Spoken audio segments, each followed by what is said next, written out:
So I'm Daniel Kang.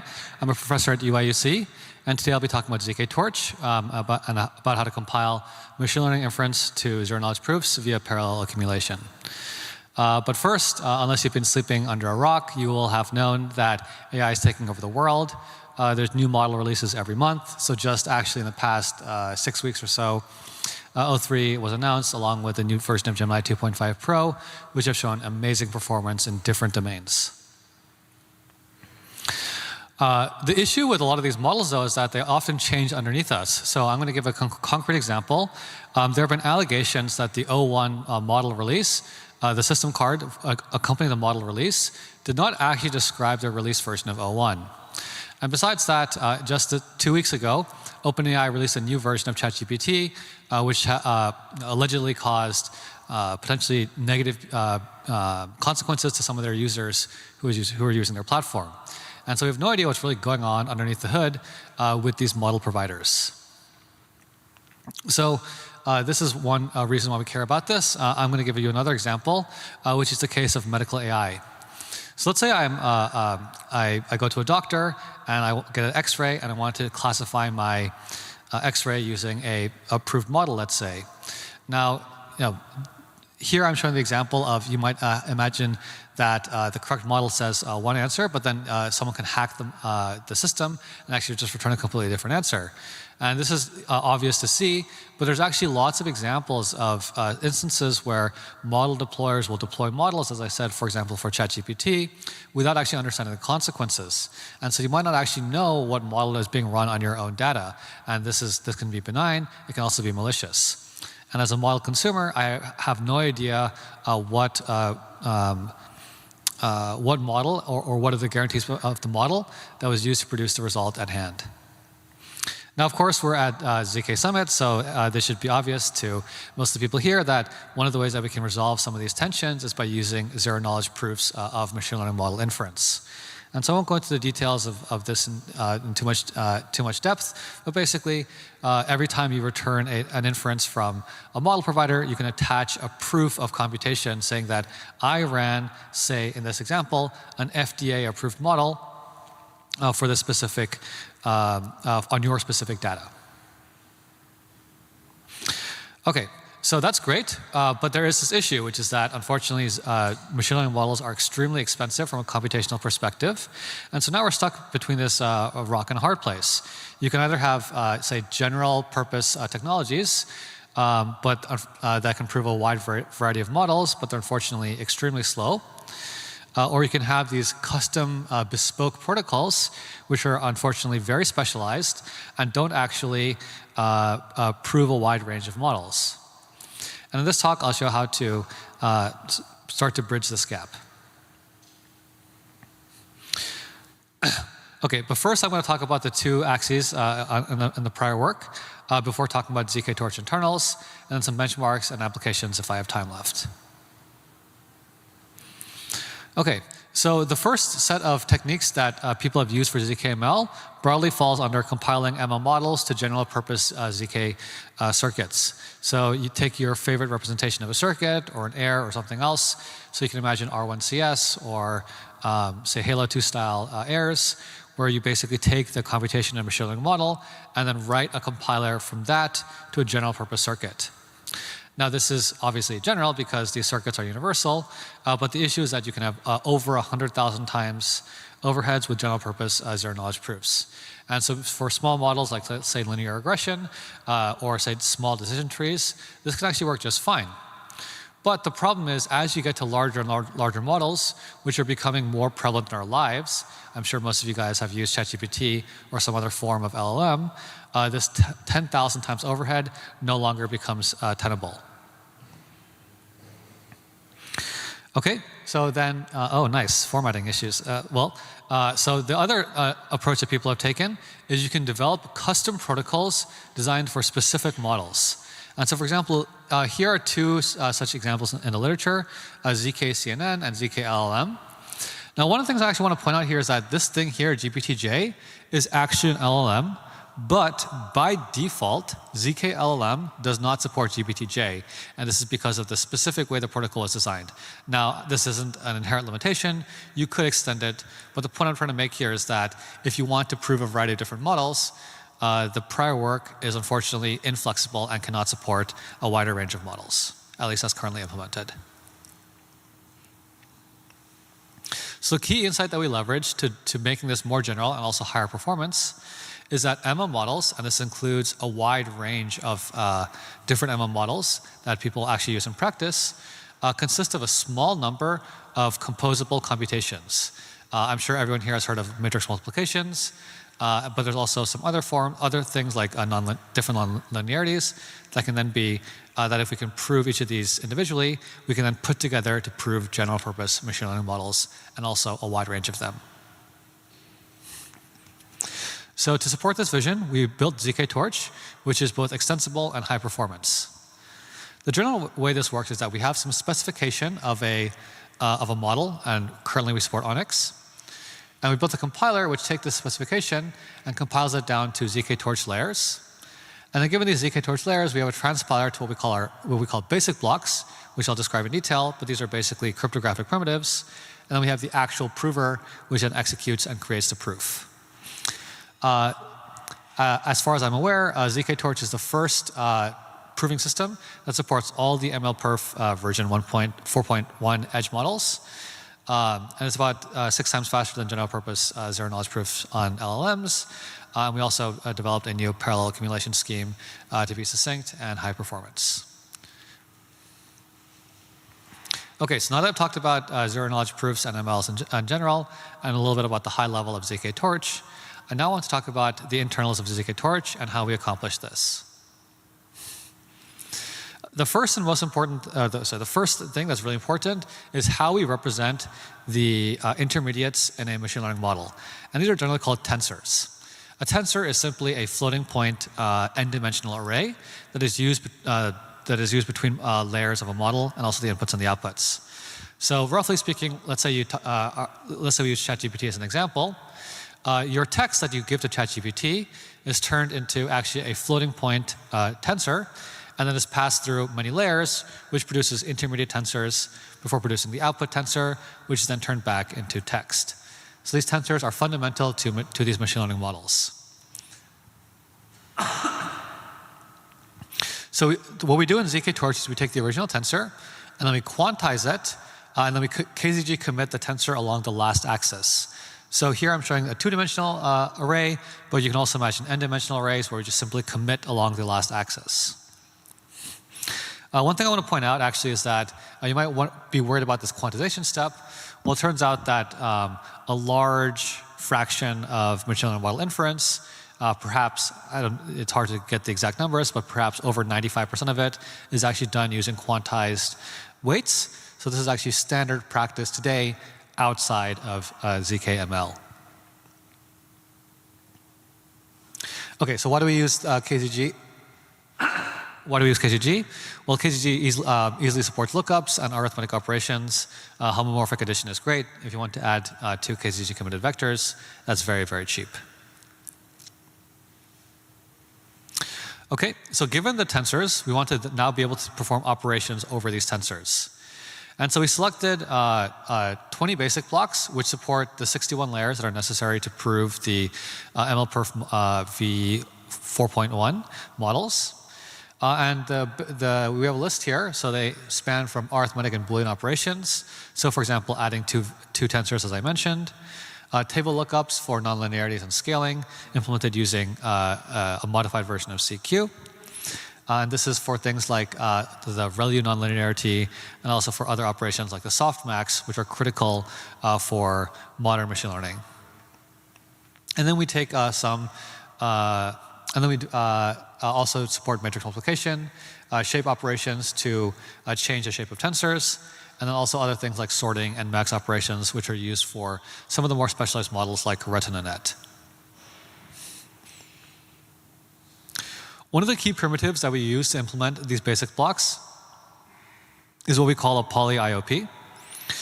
And the basic idea is that we know a set of witness polynomials, and we have some some relation some relation R, such that the R on these polynomials is equal to 0.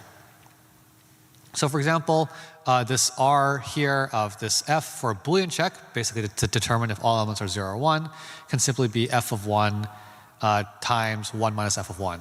And you should be able to convince yourself that if this relationship is satisfied, then f, the KZG committed polynomial, is all 0. The coefficients are all 0 or 1. Okay, beyond the Boolean check, which was very simple as I mentioned, our poly IOP enables many different operations. So for example, one of the checks that we use is we have an ordered check, basically to check if a vector is sorted in ascending or descending order. Doesn't really matter here. So let's say we have some input. What we can do is that we compute the difference between the shifted difference using the poly IOP, and then we simply check that all of the differences are positive. And you should also be able to convince yourself that if the difference between consecutive elements in a vector are all positive, then it is, sorry, I guess it's technically not negative, then this should be an increasing vector. Okay, so I talked a little bit about the basic blocks, which is this component here. Now I want to talk about another component of our system, which is the compiler. So operations that are efficient on the GPU are not necessarily efficient in ZK. So for example, this is a nonlinearity that is widely used for LLMs. It's called the Gaussian nonlinearity. And this is how it's implemented on the GPU. You have some input, you take it to some power, you multiply, add, multiply, 10H, add, multiply on the other side, and it gets an output. So you can see here there's 1, 2, 3, 4, 5, 6, 7, 8. 8 different operations that are required to implement this on the GPU. And this is because the GPU doesn't have this amazing thing, which are these lookup tables. And so instead of computing this, we actually, at the Onyx level, replace using a pattern matching compiler these complex operations with operations that are simple for ZK proving. So this is entirely at the Onyx level. This is actually not. This actually doesn't work at the prover level at this point. Okay, so I've talked about this part and this part. Now I want to talk about the transpiler. So one of the things about ZK is that there are many ways to do the same computation. And here I'm just showing one simple thing, one simple way that you can do two protocols for the same operation, which is matrix multiplication. Now for matrix multiplication, there's a protocol developed by Ariel and Liam, I believe, called CQLin. And in CQLin, you actually need to know one of the matrices, but it's, you can do a very efficient matrix multiplication. But if you don't know the matrix multiplication, we can use another protocol or variant of another protocol called Aurora to do the matrix multiplication. And the basic idea is that you do a random linear, a randomized check, and that's the rough intuition. Now, deciding between these two, we need to know if one of these matrices is known ahead of time, and also depending on the size of the matrices and some other factors, which one we want to use. And so here the transpiler decides which of the different implementations of the same operation we select to get high performance. Another important class of operations that the transpiler operates over are the shape operations. Here I'm just showing a list of basically the decision tree for how we decide which shape operation to use. The details here aren't super important.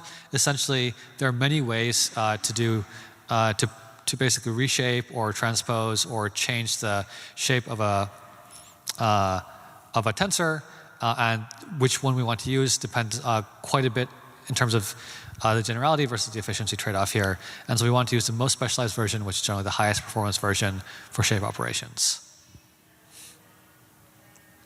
Okay, so I've talked about our compiler and our transpiler. Now I actually want to talk about the prover, and specifically how we optimize certain parts of the proving stack to both obtain succinctness and also high performance. Okay, so I want to talk about some prior work, which is this idea of proof accumulation. I think that we actually specifically use folding. The general idea is that if you have two proofs, generally speaking, let's just say they're the same operation for the time being, you can accumulate P into A1 to get a proof A2 that basically says that A1 and P are correct, and I have something that's succinct as after doing this. This is a very standard technique in ZK. Why is this important? Well, in ZKTorch, we can produce thousands of proofs. And of course, if you produce thousands of proofs, you're going to have a very, very large proof size, which is not desirable. And in fact, in some of our some large models, I think we can actually produce tens of thousands of proofs.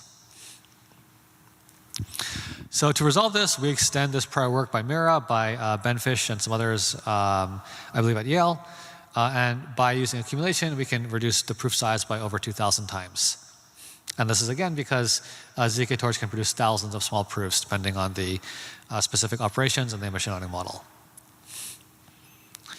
All right, so how do we extend Mira?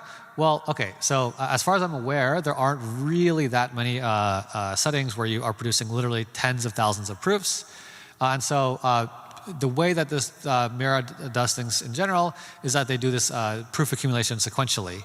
And instead, we can basically do a Merkle accumulation, which is substantially more efficient if you're accumulating thousands and thousands of proofs. Okay, so far I've talked about ZKTorch internals. Now I want to move on to some benchmarks.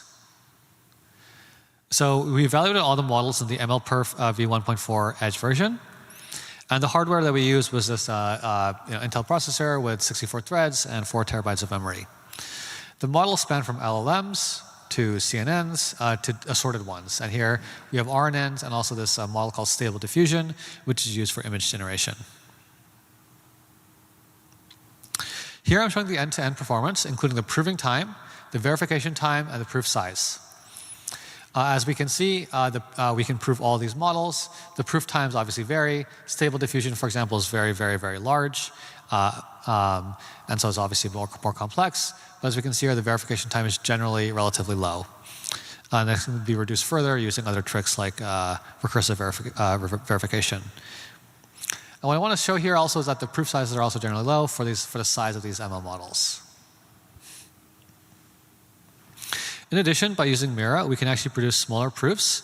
So for example, here I'm showing proof sizes for ResNet 50 for Mystique and ZKTorch. And I believe actually these smaller models for ZK-CNN and PV-CNN.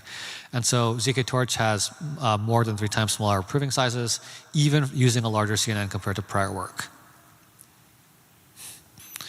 And then finally, I want to point out that our parallel implementation of Mira improves proving time by 6 times, reducing the prover for, say, GPTJ from about 8,000 seconds to about 1,400 seconds. The verification is also substantially reduced as well. Can I get a quick time check? 10 minutes, great, okay.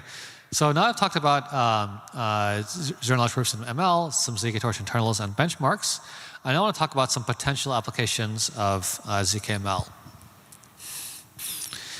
Okay, so the first thing I want to talk about is how generative AI works, which is that you have some inputs and you have a prompt for these inputs.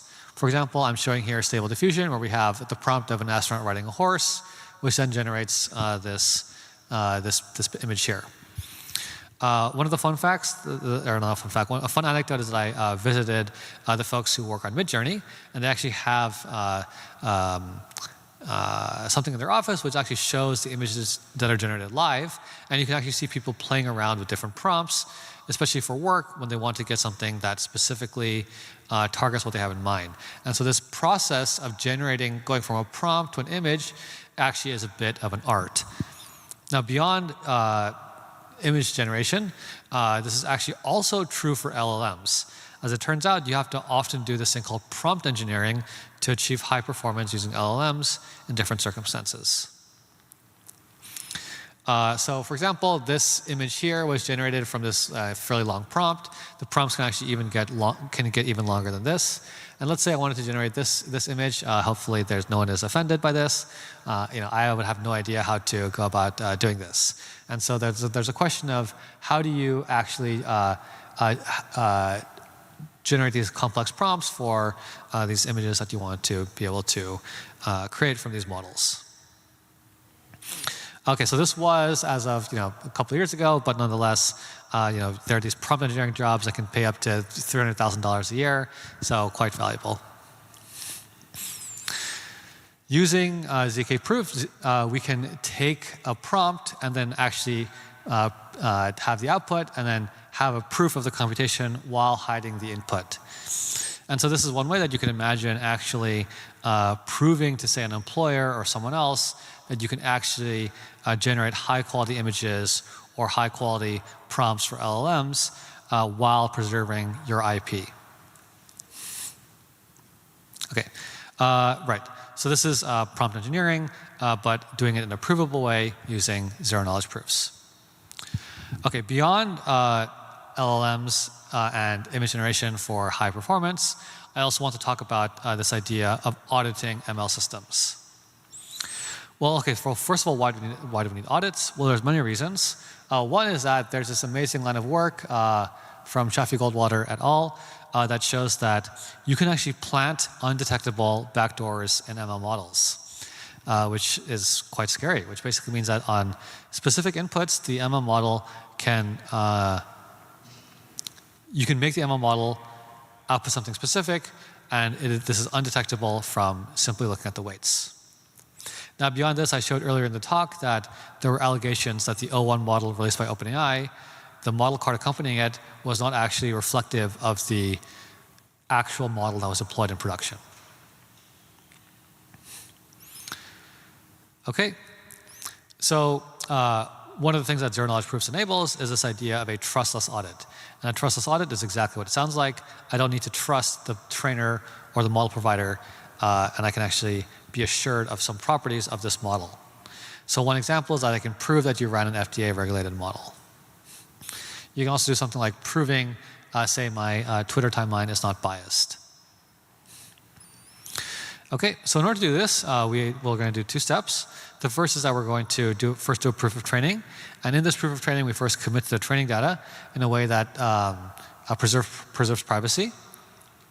And then we produce ZK-SNARKs of the training process itself.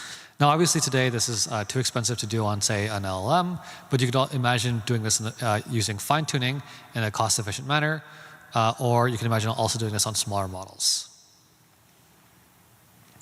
Then, if you want to do an audit, you can then write down another function, which is a function over the data and the model weights at the end of training.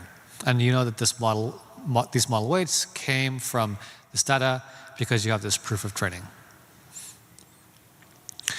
Okay, so this audit function can be actually quite complex. You can even have an audit function where you run an LLM over the input data itself.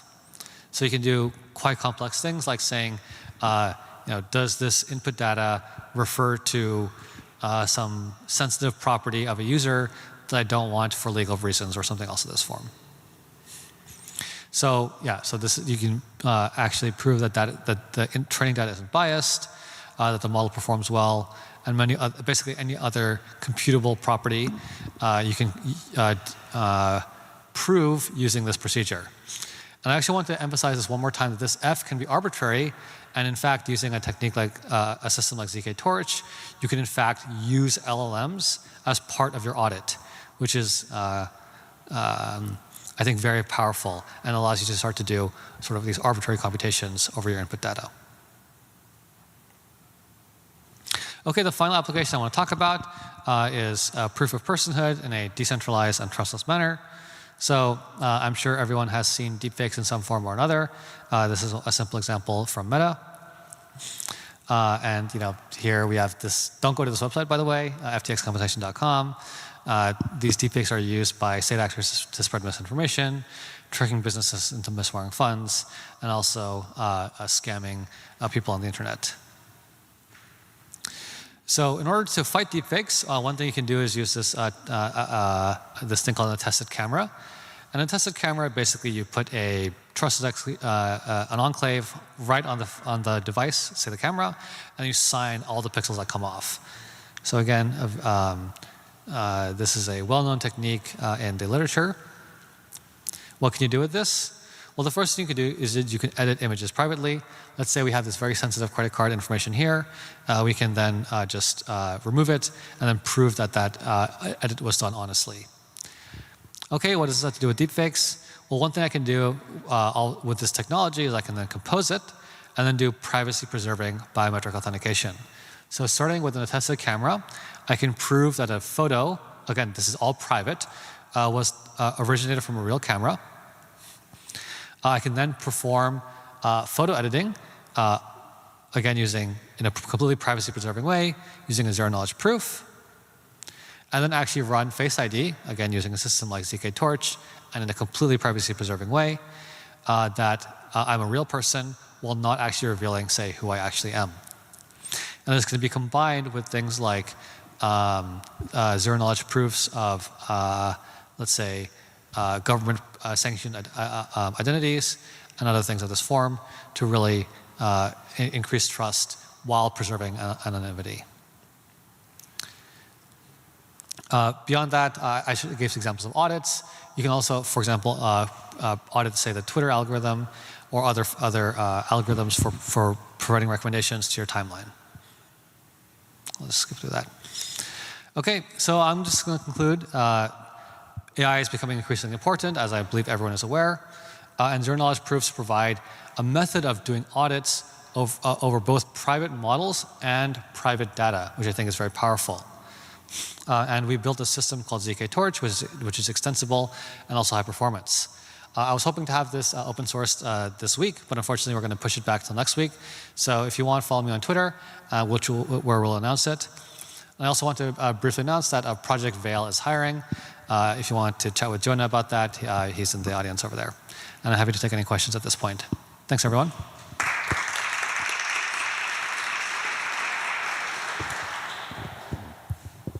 For your transpiler, how many opcodes are going from Onyx? And when you do accumulation, are you paying for all those opcodes per step like an IVC, or are you doing something more like an IVC where you pay per opcode? Sorry, I think the echo is unfortunately a bit difficult. Sorry. So my understanding of the question is that are we doing accumulation at the Onyx layer level or at some other level? We're actually doing it at the basic block level, and there are actually many Onyx layers that actually get decomposed into many different basic blocks. So it's a bit complex to determine what the relationship is, but we'll be open sourcing it. So if you want to do a deep dive when it comes out next week, happy to help with that. Cool, thanks.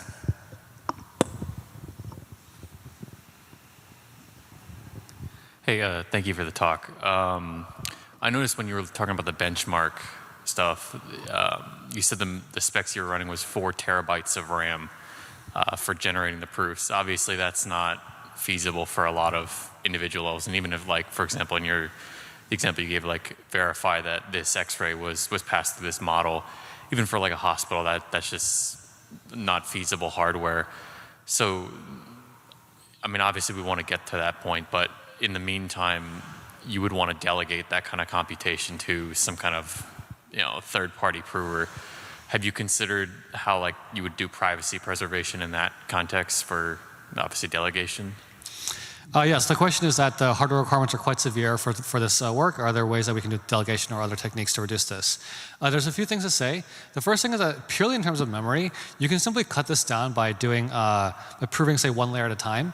Now, obviously, this would increase the proof size, and you have to also increase the amount of computation because you need to prove that the input, the witness from the previous layer is actually the correct one for the next layer.